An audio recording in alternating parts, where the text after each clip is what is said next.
Ya, assalamualaikum warahmatullahi wabarakatuh dan selamat sore anak-anak saya yang tercinta hari ini.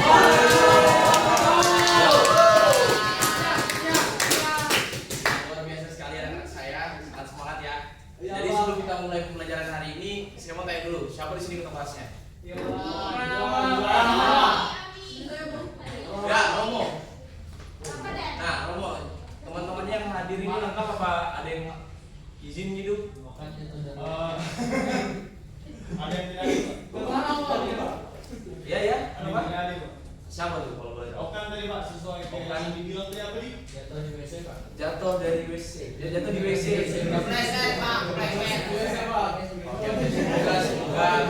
Semoga teman kalian Aji Okan bisa cepat memulihkan kembali lah ya.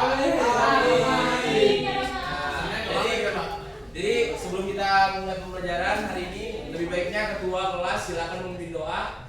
Baik teman-teman, fokus. Fokus dalam tadi.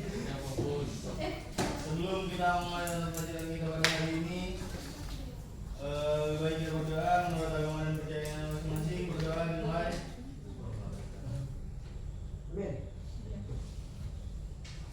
Selesai. Ya, terima kasih ketua kelas Rama. Nah, jadi minggu lalu kalian ada belajar sama Ibu Indah. Iya, kenapa Adi? Oh ya, aman aja Adi. Jadi minggu lalu kalian ada belajar sama Ibu Indah, belajar tentang apa tuh? Perlawanan terhadap kolonialisme. Ya, jadi kali ini saya akan balik lagi untuk memberi ajaran ke kalian terhadap mata pelajaran sejarah kelas 11 ini. Nah, jadi sebelum kita bahas lebih dalam, saya mau tanya dulu nih, bagaimana respon kalian ketika kalian itu ditindas lah? Pukul, lawan, Pak, logo. Nah, coba bisa dicontohkan Mahmud gimana dulu tuh waktu kamu ditindas atau gimana? Pukul nih, Pak. Nah, cara perlawanan itu gimana tuh? Pukul dulu nanti. Enggak, maksudnya ada ceritamu enggak yang perlu kan? Aduh, apa ya, Wan? Logo dia, Pak. Logo. Gitu ya. Logo. Nah, oke. Yang awalnya Adi bilang kalau dia itu logo, akhirnya begitu pun respon dari Indonesia pada dahulu. Mereka rasa kalau datang penjajah ke daerahnya merasa kayak logo, wah seru nih ya. Ada orang dari luar, ada orang Eropa, ada sama kita. Tapi makin lama kelamaan, kok tiba-tiba ada yang aneh gitu. Waduh, Kenapa? Betul itu. Makin keras, makin sakit. Logo. Oke. Ya, terima kasih Wan. Terima kasih banyak kan. Nah, jadi begitulah apa yang kita akan pelajari pada hari ini, yaitu perlawanan bangsa Indonesia terhadap kolonialisme. Pak, saya diganggu Mahmud, Pak. Kamu diganggu Mahmud. Ya. Oke, Mahmud. SP1 ya Mahmud ya. Nah, jadi tujuan pembelajaran kita pada hari ini, kalian mampu menjelaskan latar belakang kolonialisme di Indonesia. Terus kalian juga mampu membentuk atau menguraikan bentuk perlawanan bangsa Indonesia. Lalu ada menganalisis dampak kolonialisme dan merefleksikan nilai perjuangan bangsa Indonesia. Ya, tuh. Nah. Sebelum kita bahas lagi, nanti kalian ada, saya suruh buat kelompok yang dimana nanti kelompoknya saya kasih soal dan kalian menjawab soal yang saya berikan nanti di dalam PPT tersebut, dan itu bakal dibangun 4 kelompok aja. Ya. Oke, terima kasih. Nah, ya latar belakangnya penindasan, kolonial, monopoli, pajak, dan pajak paksa. Jadi menurut kalian nih, bagaimana respon kalian atau bagaimana apa sih yang kalian pikirkan ketika kalian membaca penindasan kolonial? Apa coba? Gregetan. Logo masih logo. Oke. Wildan, gimana Wildan? Kalau misalnya kamu mendengar membaca penindasan kolonial itu seperti apa yang pikiran kamu, Wildan? Nah. Saya enggak lanjut. Lanjut. Iya. Kasar, Pak, kasar. Eksploitasi, betul. Ada yang mau tambahkan lagi selain Wildan? Keras. Keras tuh maksudnya gimana? Keras. Tindas secara keras, Pak. Injak gitu. Oh, iya.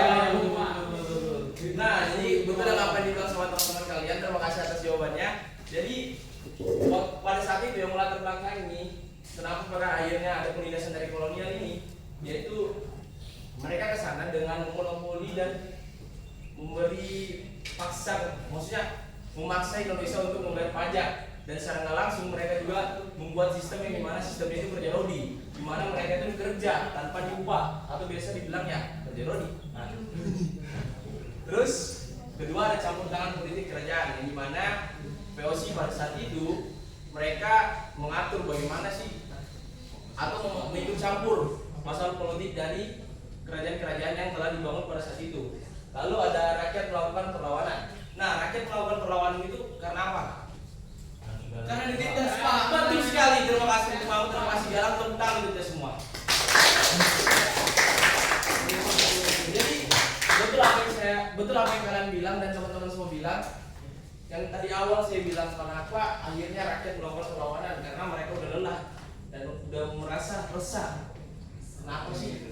Mereka pada saat itu selalu dicampur tangankan dengan VOC, selalu merasakan penindasan dari bangsa-bangsa Eropa. Nah, sebelum abad 19, saya sempat singgung tadi ke teman-teman ada masa VOC yang dimana pada saat itu memang VOC lagi membabi buta gitu. Lalu kedua ada dipimpin raja atau sultan. Nah, sebelum abad 19 itu kalian pernah nggak dengar ada beberapa nama tokoh yang dimana pada saat itu mereka berjuang untuk apa ya? Untuk Indonesia. Untuk Indonesia, kan? Nah, Walaupun di situ untuk Indonesia, tapi mereka di situ berjuang masih dalam lingkup kedaerahan atau lokal. Apa?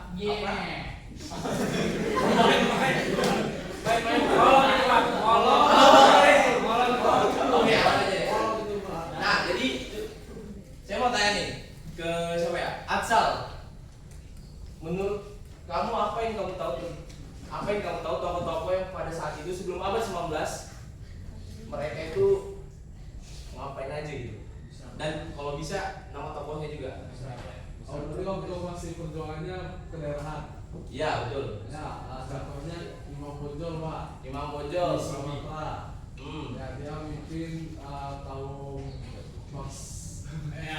Kemungkinan untuk bertempur melawan Belanda di daerah Sumatera itu. Mati Belanda. Waktu itu pertempurannya masih ya karena kedaerahan, jadi cuma pakai sajam, parang, bambu. Dan sekarang Belanda itu sudah pakai mesiu dan tembakan dari kapal. Jadi walaupun mereka melakukan perlawanan pada saat itu, tapi memang pada saat itu masih bersifat kedaerahan juga ya, gitu ya. Jadi hanya mementingkan daerahnya sendiri gitu. Nah, terus yang dibilang sama Atsal tadi betul ya teman-teman ya. Nanti saya kasih tambahan nilai buat kamu ya Atsal.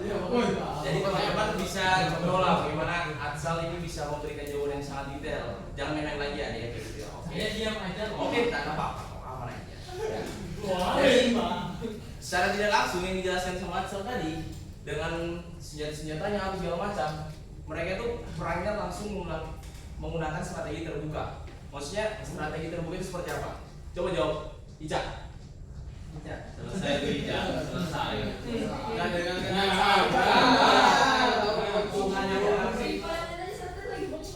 oh ya, nggak apa-apa. Ada yang mau bantu Ica? Langsung maju tanpa strategi. Ya betul sekali. Terima kasih Wildan untuk utama. Jadi maksudnya itu perang terbuka itu mereka benar-benar yang dimana langsung turun ke lapangan, hantam babi buta, pokoknya langsung brutal permainannya. Iya maksudnya bahasanya kayak brutal gitu ya. Nah sesudah abad 19. Jadi sebelum abad 19 itu kan ada masanya VOC. Nah sekarang masuklah di masa Hindia Belanda.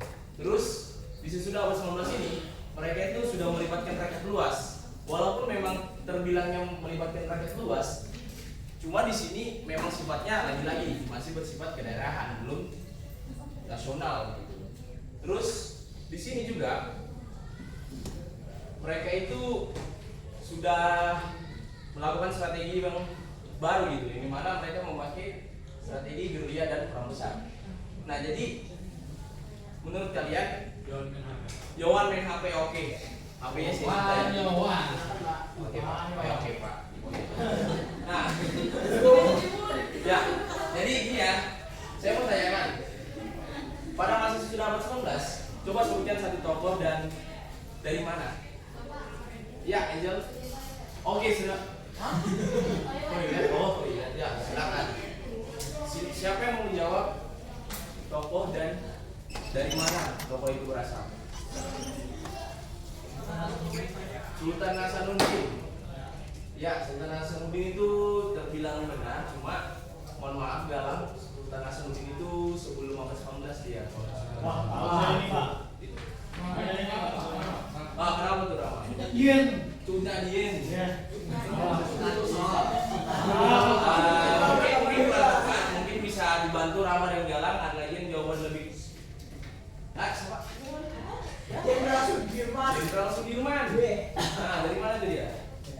Jawa. Nah, jadi bisa diceritakan secara singkatnya aja gimana perangnya pada saat itu. Beliau sakit-sakitan. Beliau sakit-sakitan. Paru-parunya cuma satu. Beliau sakit paru-paru. Beliau hidup cuma dengan satu paru-paru. Tapi karena banyak rokok. banyak rokok. Iya, betul. Ya, oke. Terima kasih untuk teman-teman semua. Sekali lagi tepuk tangan untuk kita semua. Nah, jadi kalau disebutkan sama Iwan, perang pada saat itu ya benar-benar perang besar. Walaupun memang perangnya skala besar, cuma ya balik lagi mereka di situ pada saat itu belum bersifat nasional. Dan maksudnya perang gerilya itu seperti apa? Coba dijawab. Rasa. Perang gerilya itu seperti apa tuh? Nah. Nggak tahu, ada yang membantu Ade, Pak. Ade. Perang gerilya itu seperti apa, Ade? Yang saya tahu Pak, perang gerilya itu dia perangnya ini Pak, sembunyi-sembunyi. Iya, betul. Hit and run, Pak. Hit and run. Betul. Tarik ulur gitu ya, tarik ulur. Pukul lari. Ya, betul. Tepuk tangan untuk teman-teman yang sudah menjawabnya. Jadi benar apa yang dibilang sama Ade dan teman-teman lain, perang gerilya itu mereka betul-betul memakai strategi yang beda dari sebelum abad 19, yang dimana memang perang gerilya ini membutuhkan strategi yang lebih matang dibanding perang terbuka begitu. Nah, jadi ya, strateginya sudah kita bahas tadi dan penyebab gagalnya tidak bersatu, senjata kalah, modern, politik adu domba dan bergantung pada tokoh. Yang dimana tadi disebut sama Matsal, senjata kalah ya betul. Karena pada saat itu kita hanya mengharapkan apa? Bambu. Bambu, Pak. Sama-sama itu bambu. Matsal. Bohong ya Pak, Anda cuma jawab soal Pak. Yang Waduh. satu. Dia juga dia panggil. Oke, karena saya gak mau kalian berantem, saya kasih SP semuanya.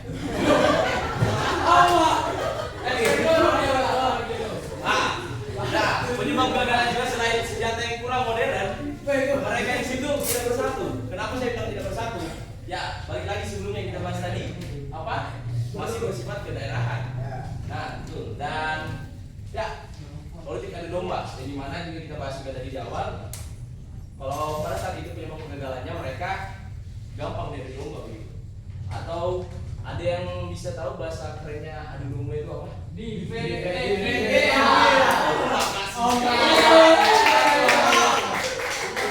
Luar biasa kayaknya kalian yang belajar sama ibu Indah kemarin ya. Iya. Nah, dan mereka itu terakhir ini bergantung pada tokoh. Kenapa coba? Mereka itu bergantung pada tokoh pada saat itu. Tokoh. Iya, maksudnya iya tokoh-tokoh. Bergantung pada tokoh. Tokoh maksudnya pahlawannya itu orangnya gitu. Orangnya. Karena saya. Ya, boleh Adik.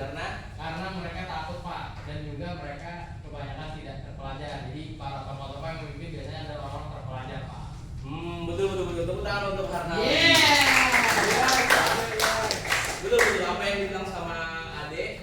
Jadi mereka di situ pada saat itu ketika tokohnya atau sultan atau rajanya sudah diculik seperti yang dimana teman-teman sudah bahas tadi soal Jenderal Sudirman dan segala macam. Kalau mereka sudah tidak ada dalam medan perang, mereka lagi-lagi apa buta arah karena mereka betul-betul bergantung pada tokoh-tokoh yang berkarisma seperti itu. Nah, selanjutnya ya diskusi kelompok. Jadi nanti ini soalnya ada 4. Untuk kelompoknya langsung saya pilihkan aja 1, 2, 3, 4. Silakan. Oke, boleh ada 1, 2, 3, 4. Sebentar saya ambilkan yang dua. Sebentar ya.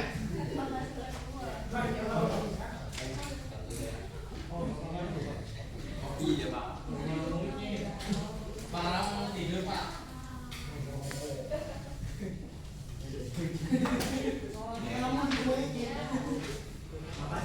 Ya, ya. Oke, nah. Oke, biar lanjut ya. 1, 2, 3, 4. Dah. Kami Oke. kita 4 dong Pak kalau begitu. Ada 1, 2, 3, 4. Anak-anak yang saya banggakan. Tolong, oke. Kerjakan sesuai apa yang ditulis di PPT ini. Oke.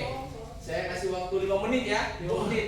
Waduh Pak. Jangan 5 menit, Pak. 10 menit aja. Ya, saudara masuk Angel. 7 menit tambah 7 menit Pak. Ya, silakan diskusi. Ya, kenapa? Ya, kenapa? Ya, betul.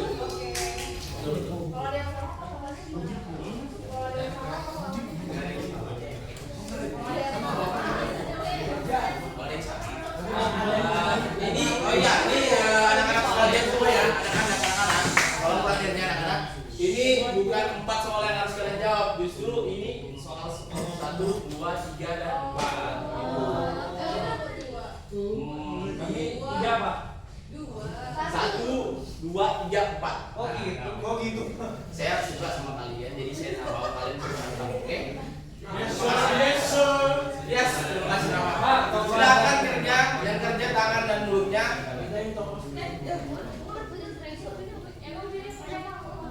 Sari, kenapa kamu kayak gitu Sari? Sari. Ya, kenapa Narama? Oke, silakan Narama, 2 menit ya. Siap, Pak. Iya, kenapa?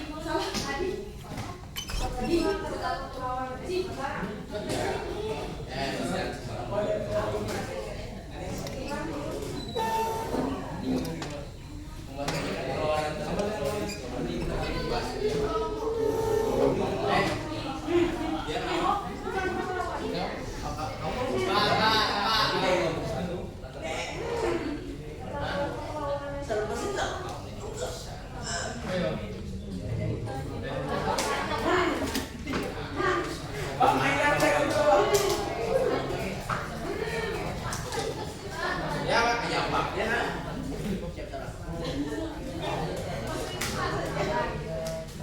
Kalau untuk tokohnya bebas saja.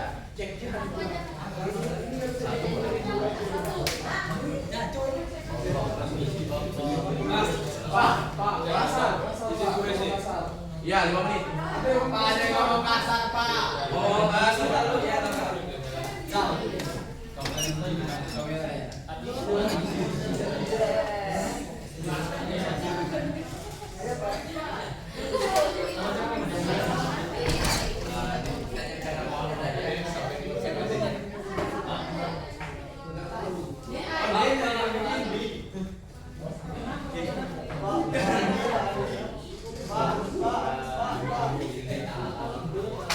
Kenapa ada yang ngomong kasar tadi Ade? SW2 kamu. Enggak ada Pak. Astagfirullah diminta lain ya. Ya, lawan. Izin ke WC, kenapa banyak salah yang ke WC ini? Gantian yang ke WC ya. Pak, ada yang yang ke WC. Asal duduk. SW2 juga kamu ya. Mahmud juga. Diam. Kerjakan diskusi. Begitu. Ya, kenapa diskusi? Dari apa? Dari mana anak-anak? Ada yang mau ditanyakan? Ya, sama berkelahi.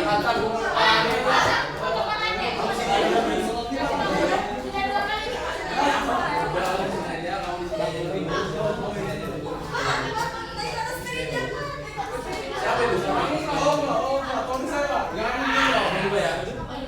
Kapan pulang?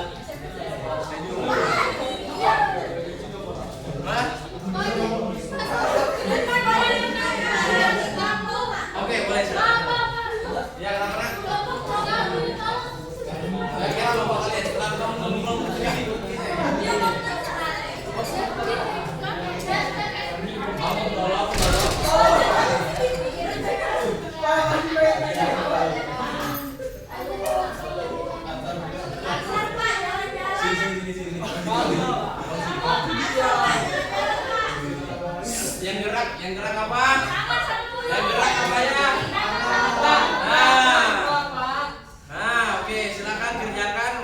tinggal 2 menit lagi.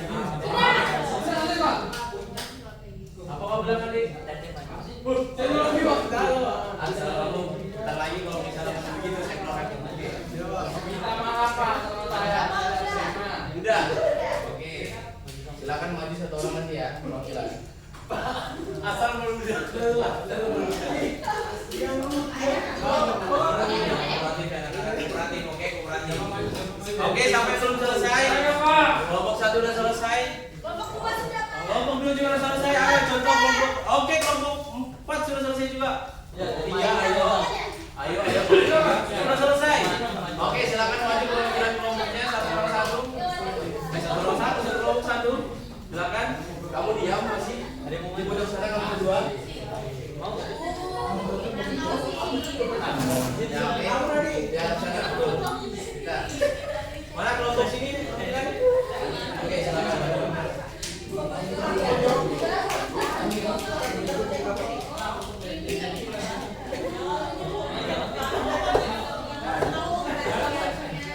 Kelompok ini mana yang maju nih? Kelompok 4 nih. Ya. Oke, silakan. Fokus ke teman-teman yang di depan, jangan main HP. Ya, silakan kelompok 1 dibaca. Siapa? Kelompok 1 silakan dibaca.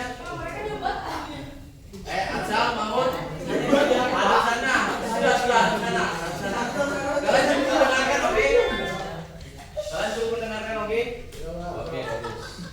Ya, silakan dibaca, Windan. Jawaban kelompok pertama, perlawanan pada masa ini umumnya dipicu oleh keserakahan kongsi dagang Eropa seperti VOC dan Portugis yang mengganggu kedaulatan pemerintahan lokal. Faktor utamanya meliputi monopoli perdagangan, eksploitasi pajak yang sangat tinggi dan perebutan pelabuhan strategis. Ya, terima kasih kelompok 1. Tepuk tangan untuk kelompok 1. Ya. Ya, selanjutnya kelompok 2. Saya Pak. Oke, Hanali. Perbandingannya sebelum dan sesudah abad ke-19 perlawanannya adalah sebelum abad ke-19 bersifat lokal atau kedaerahan, terus bergantung para pemimpin, menggunakan senjata tradisional dan mudah diadu domba atau di PD et impera.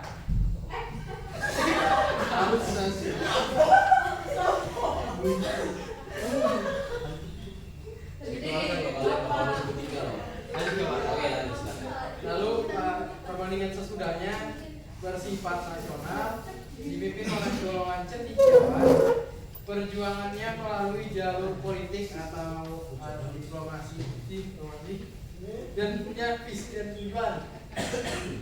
Oke, sudah? Sudah Pak. Oke, terima kasih kelompok 2. Tepuk tangan untuk kelompok 2. Selanjutnya kelompok 3. Tokohnya kami ngambil Tarmidi Pak. Tarmidi Pak, pahlawan asal Samarinda. Oke. Jadi Tarmidi ini dia memanfaatkan daerah di Sambutan sebagai medan perangnya.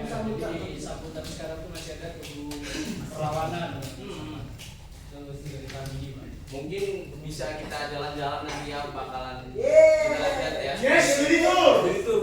Terima kasih atas jawaban kelompok 3. Tepuk tangan untuk kelompok 3. Terakhir kelompok 4, Soleh. Silakan Soleh. Di sini penyebab kegagalan yaitu penyebabnya karena perlawanan masih bersifat kedaerahan. Kedua, kalah dalam persenjataan senjata rakyat Indo masih tradisional. Dan ketiga, kurangnya persatuan, belum ada rasa persatuan nasional. Yang keempat, politik adu domba. Yang terakhir yaitu keterbatasan pendidikan, Pak. Oke, terima kasih kelompok 1, 2, dan 3, dan 4. Tepuk tangan untuk kelompok 4. Dan tepuk tangan untuk semua kelompok yang sudah maju. Ya, terima kasih. Bisa dimulai langsung presentasi sama saya. Ya, kumpul aja Adi, kumpul aja Adi. Ya, oke. Tolong Ansal dan Mau silakan ke sini, ke tengah sini. Thanks, sir. Nah, anak ke sana ke teman-temannya. Coba kalian kan sudah dengar nih. Coba disimpulkan gimana pembelajaran kita pada hari ini dan apa hasil presentasi mereka hari ini. Dari asal dulu. Oke. Jadi hasil pembelajaran ini kita belajar tentang perjuangan di pada awal penjajahan datang, kolonialisme datang, di mana perjuangan itu bersifat kedaerahan karena yang diangkat adalah isu-isu daerah dan cara perjuangannya itu bisa dibilang radikal karena langsung serbu tanpa banyak berpikir dan juga mereka itu selalu terpaku oleh satu atau dua tokoh karena keterbatasan pengetahuan tentang perlawanan ataupun tentang penindasan. Terus tadi presentasi yang saya dengar tadi ada disebutkan salah satu tokoh perjuangan dari Samarinda yang bernama Tarmizi. Ya, dia yang lanjut.